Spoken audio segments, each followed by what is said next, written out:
Hey, glad you're here. Oh my goodness, I am so excited.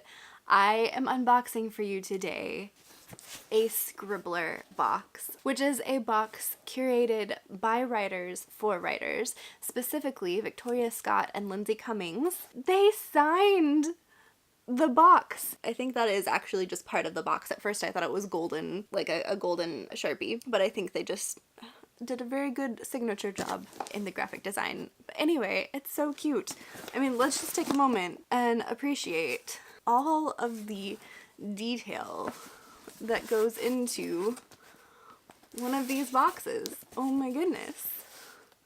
So I have been wanting to get one of these for a while, and I've just been like biding my time because contrary to all of the subscription boxes I seem to open on this channel, I can't actually afford like a monthly subscription to things and I have to pick and choose.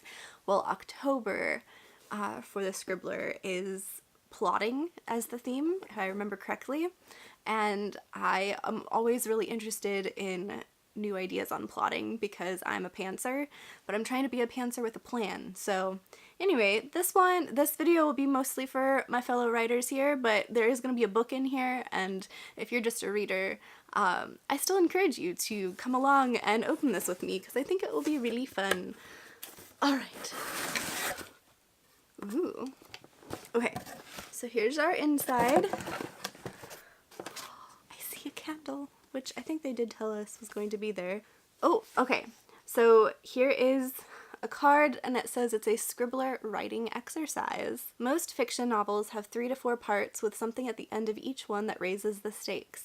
In the space below, jot down a list of ideas that could heighten the stakes for your main character, etc. Ooh, I like that. Writing prompts.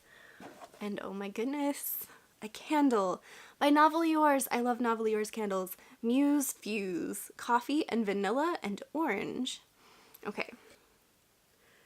So here's that. It's sparkly. Wow. And I can smell that. I will say, okay.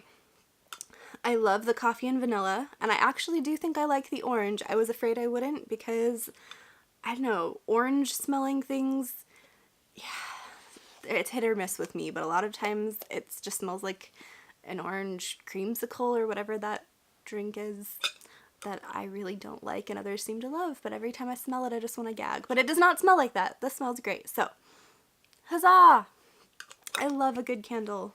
Floof. Oh dear. And of course it's October, so we have a very spooky looking notebook.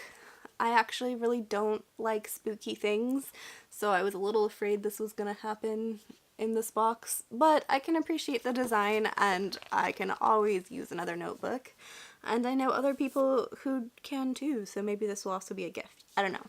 But very nice quality, very hefty and cool, and it's almost feels like a decal.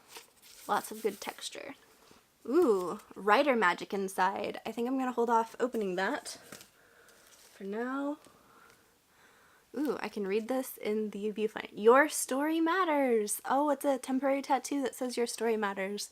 I like that. I don't, I'll have to figure out when I could wear it for a photo shoot or something. Yes, I was right. Okay, so here is our writing passport of the month. And the theme is plotting. Enjoy the process. And then inside, yep, we've just got some information on plotting. Cool. And here we have, ooh, fun! Half Price Books exclusive. You know I love my Half Price Books. This makes me super happy. Okay, these are buttons. And right there, that is stet, which is an editing term that means let it stand. So like if you, let's say you delete something in your manuscript and then you go back and you decide, actually I didn't want to delete that, let's leave it. You can write stet, or anyway, stet means let it stand. And I used to be a Latin teacher, and I took Latin in school and such, and so when I was first learning my editing cues, And I learned stet. Stet literally is just out of the Latin. It's the subjunctive, meaning let it stand. And I get way too much pleasure out of that fact. Like, so many times when we use Latin phrases in normal English or what have you, I'll like translate it and it just doesn't feel like it has a perfect flow. It feels forced, and I'm like, why is this a Latin phrase we use all the time? It just doesn't seem to fit. But this one does, and it makes me so happy. And anyway, there's our random Latin craziness. Okay, cool. Back to the unboxing. We who make stories know that we tell lies for a living. Oh my goodness. Okay. So here's a quote with King Gaiman. We have Neil Gaiman as a enamel pin. Super funny. Okay. I'll have to figure out what to do with that. Publishing process inside look. Oh yay. Okay, so this is an inside look at some of the copy edits that happened in the actual book that we're getting here, which I think also the person who did the content in the writing passport also wrote this book. I know, I'll have to actually go through and figure that out. But here's the book itself with a signed book plate, and it is The Night Stalker, a Detective Erica Foster novel by Robert Brindza. I have never heard of this book or this author, which is another fun thing about subscription boxes. You can get things that you wouldn't otherwise get. If the Night Stalker is watching, you're already dead. In the dead of a sweltering hot summer's night, Detective Erica Foster is called to a murder scene. The victim, a doctor, is found suffocated in bed. His wrists are bound and his eyes are bulging through a clear plastic bag tied tight over his head. A few days later, another victim is found dead, in exactly the same circumstances. As Erica and her team start digging deeper, they discover a calculated serial killer, stalking their victims before choosing the right moment to strike. The victims are all single men, with very private lives. Why are their pasts shrouded in secrecy? And what links them to the killer?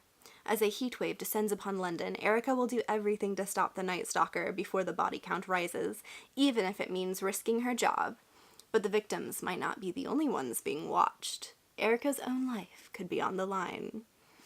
Because of course you can't have a serial killer detective thing without the detective actually being on the list of... yeah. Anyway. Okay, a sneak peek guide exclusive to Scribbler. Write a best-selling novel by following these 15 steps. Okay, so these are just some and half-price books. 20% off everything. Okay. Yep. So there are also some advertisements, some bookish advertisements, and a bookmark, and overall, very nice. Oh yes. And then the magic inside. So I'm gonna open this one. Oh, it's so pretty though. I'm gonna like ruin it. Opening. Exclusive chat with Lindsay Rose. All right. Senior editor at Grand Central Publishing. So yeah, they have a YouTube type, like, because we got the box, we can go listen in on a chat, I'm assuming about plotting. Cool. All right. There is my October unboxing of the Scribbler box. That was very exciting, and I got way too excited over my little Latin shenanigans. But, okay, making sure. Yes. I have a new book, I have some pins, and I have stuff on plotting, which I'm really looking forward to. What out of this box, intrigued you the most? I'm curious, let me know. And I will be back with a November unboxing on world building, at the end of November, which is also really exciting because hopefully I can get this post up soon enough. On my Instagram, I'm doing a Bookstagram monthly challenge for writers and readers to try to encourage us writers to band together while we're doing NaNoWriMo or whatever you're doing. That's fine. Anyway, babbling. I'm going to have one randomly drawn winner from people who are participating in my Instagram challenge of the November Scribbler box. So if you are interested in that, hop on over to my Instagram and check the challenge out. Yeah, that was my October box. Until next time, ciao for now. You see me, you see me, you see me, now you don't, now you see me. Okay, it's still really exposed. This is my brother, he is the best. Please don't kill me. He's the best even when he's killing me. This is love.